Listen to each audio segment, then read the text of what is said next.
Our children are facing a world that has never been before like it is now.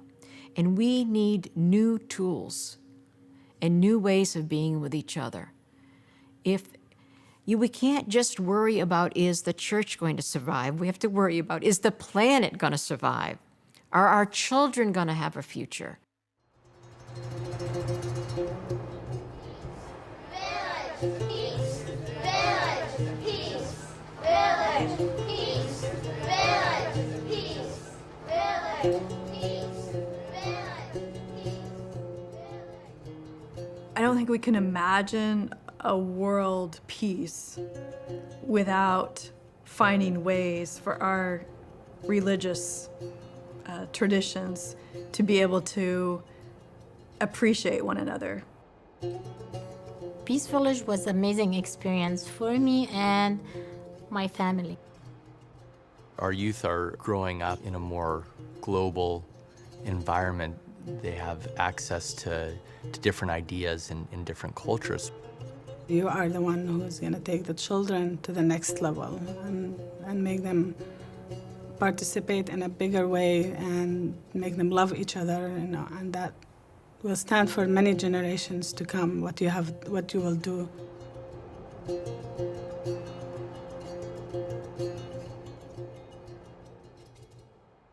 Peace Village is an interfaith peace education summer day camp for kids ages 7 to 13 with teen and young adult counselors, youth group leaders who are really the core of the leadership of the program during the week. My name is Bonnie Rambob, and when Peace Village began, I was interning at the Congregational Church of San Mateo as a seminarian. When Bonnie told me what it would be like to have a collaborative experience between Jews and Muslims and Christians, and for us here to hold that, not to run it, but to hold it, I thought it was the greatest thing that we could do. First of all, we had to decide what other faith partners were going to be a part of this with us. We have a Muslim children's garden school right here in our same building. So we asked Abir and Maha if they would be interested also in partnering and joining us. She presented the idea, and actually I was really thrilled because I think that's what I am for. I am for teaching our kids to be in peace. We wanted Peace Village to be a collaboration, not something that the Congregational Church of San Mateo was doing for the community, but something that the Congregational Church of San Mateo and a Jewish community and a Muslim community would be creating together, like totally from the ground up. It takes a lot of courage. Not all the faith traditions think about peace in the same way. So the collaborators really had to work on what that means. We started with the feeling inside and the belief, the respect has to be there. Oh, say shalom. What would it look like if our kids were together in the same space, fully rooted in their own faith traditions and their own faith identities, and together they learned about peacemaking? Working literally on every word of the mission statement. And although it may have seemed tedious at the time, I think that groundwork was very important because in terms of what we taught, we always came back to those initial goals. We had some great ideas at the table about how we could start to approach parents. We have a committee here, an education committee, so that's a group of parents who are very dedicated to our youth education. And I remember bringing it to them initially, and they were very supportive. It's a peace education program, but there's also religious education that's involved as well. And we had some parents who were a little bit hesitant They all welcomed the idea, and especially the parents of the school. They didn't mind it. They wanted to be part of it. I knew this congregation would be not only open to Peace Village, but thoroughly get behind it. And that proved to be true in every way, whether it was their financial resources or showing up to volunteer, and being so embracing of the entire experience. The peace education components would be peaceful conflict resolution, learning some really good and important skills in how to solve conflict without being mean or violent. You also learn about media literacy. The media does its best at times to make everybody who's not you the other. Because of the negative part from the media part of the media about Islam, they start to withdraw themselves from who they are and their identity. To critically think about the images that one sees on TV or on any kind of media. Every aspect was important and meaningful. I think probably what was most memorable for the kids and even the teenage staff as well were some of the times outside of the classroom. The week of camp occurred at different sites. So it occurred at the church, it occurred at the synagogue.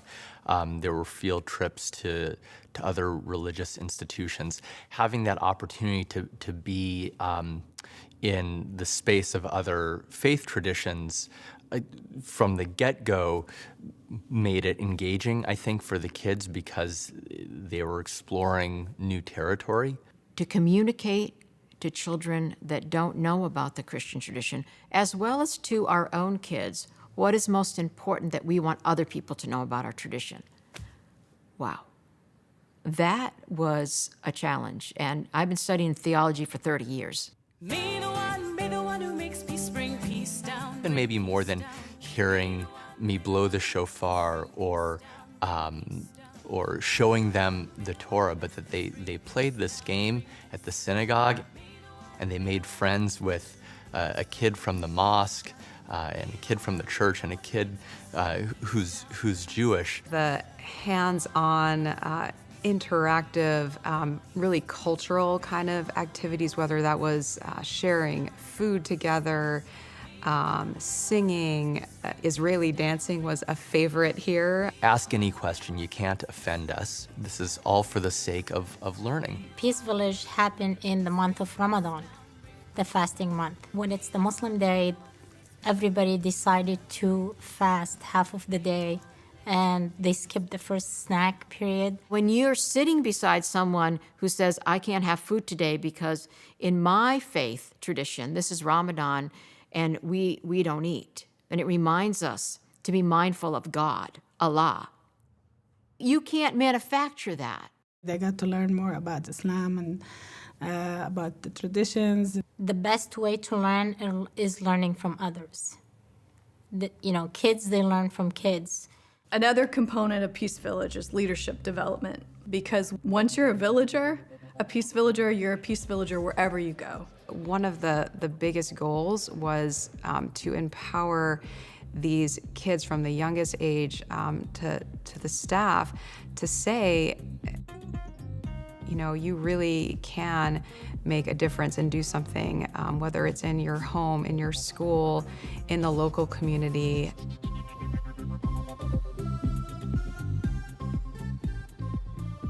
Having youth be the leaders of the program is I think, probably truly one of the biggest successes of the program. I was a youth leader, so I helped lead the kids around, helped lead them in activities. I did it for 2 years. The first year I was kind of nervous. I was nervous about what the other leaders were gonna think of me, what the kids were gonna think of me. I wanted to be as enthusiastic as I possibly could. Second to last day at the camp the first year was Native American spirituality. And one of the first things I learned at school, getting my degree in music therapy, was how to lead a drum circle. And since drums are kind of a big factor in Native American spirituality, I wanted to lead a drum circle for the kids. Seeing the teens, both leading the younger kids, but also for themselves, just interacting with each other, sharing a meal together, seeing them talk in the hallway. People that are coming to Peace Village are pretty much peaceful. There's no judgmental things that they have against you. They don't judge. They don't take anything personal. They just are very open about learning the different religions. Youth have this amazing potential to focus on ideals that sometimes we lose somewhere along the way to adulthood. I feel like if people can just be patient with other people and learn about different religions, then we can definitely like solve a lot of big problems now in the world. I'm very into international perspective, intercultural perspective, and I'm part of other international organizations. I was really drawn to this program because it's a local opportunity to kind of put that mentality to use. We already have one of our youth leaders choose peace studies as a minor in college, and she has expressed that there's a direct link to her experience here at Peace Village. What it really does is deepen your own faith in your own tradition. Our kids here at the synagogue learned about Christianity, they learned about Islam, they learned about Buddhism, but they also learned about Judaism because they had to be teachers. Whenever you explain who you are to someone else, it makes you think about it more. By literally being in other people's houses of worship, by experiencing them as friends, that makes all the difference. When they went to the school that year and they came home and said, Mom, I met my friend in Peace Village. And I like the phrase how they said, my friend. Its ripples are growing. I know that our adult interfaith friendship committee, it gave them an opportunity to volunteer and be involved. Peace Village has been a very powerful part of my life, and I continue to be amazed at the reverberations of Peace Village within me, but also in the community. Peace Village not only allows us to teach our children, but the adults who are involved start dialogues. And once you have those relationships, it's a lot harder to start talking about us and them in a negative way. On the chancel up front here, there were 4 Muslim women reading a book called My First Ramadan. Somebody captured that photo, and it ended up on the front page of the San Mateo Times. If you would have asked me what representation of our church would I want to be on the front page, I couldn't have imagined one better than that. It touched my life and my kids' life and my friends' life, you know. It's one child at a time, you know. And definitely the more we do it, the more it's going to touch other people's life, definitely in the community, in all communities. Community leaders should start peace villages across the country because there's not enough peace.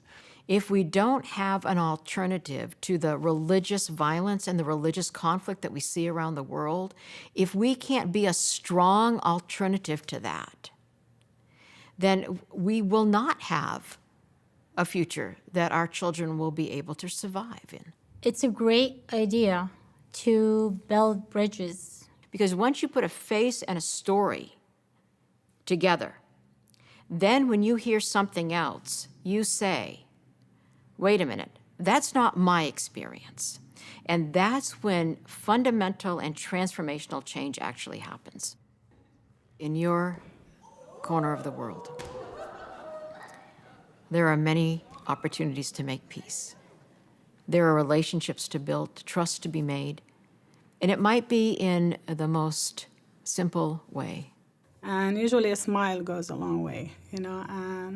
Our Prophet said, a smile is a sadaqah. A smile, it means is a good deed. And if you usually smile at somebody's face, you got their heart, you know. There's this great story of a church in the Midwest somewhere.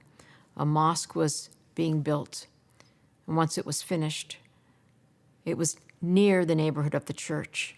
The church put out a big sign, welcome to the neighborhood.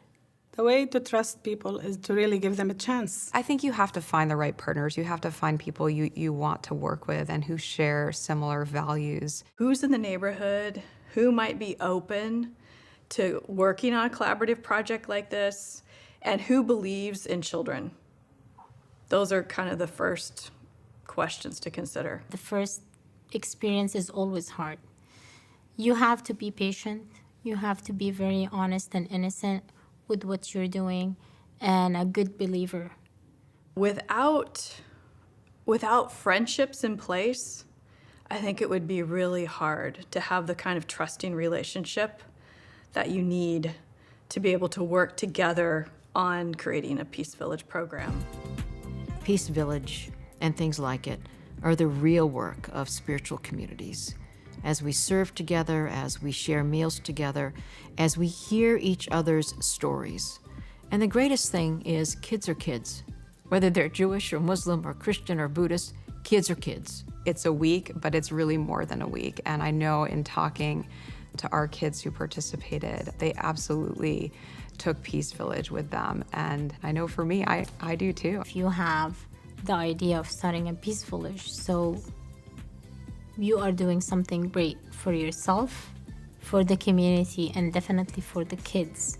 And this is what's the main and most important thing is our kids. We will not raise our children to kill other people's children. Active nonviolence, as Gandhi and as Martin Luther King Jr. practiced and talked about, was a very active stance in the world. And it takes a lot of courage to be nonviolent in this world. Gandhi says if we are to achieve a real and sustainable peace in this world, it will have to begin with children.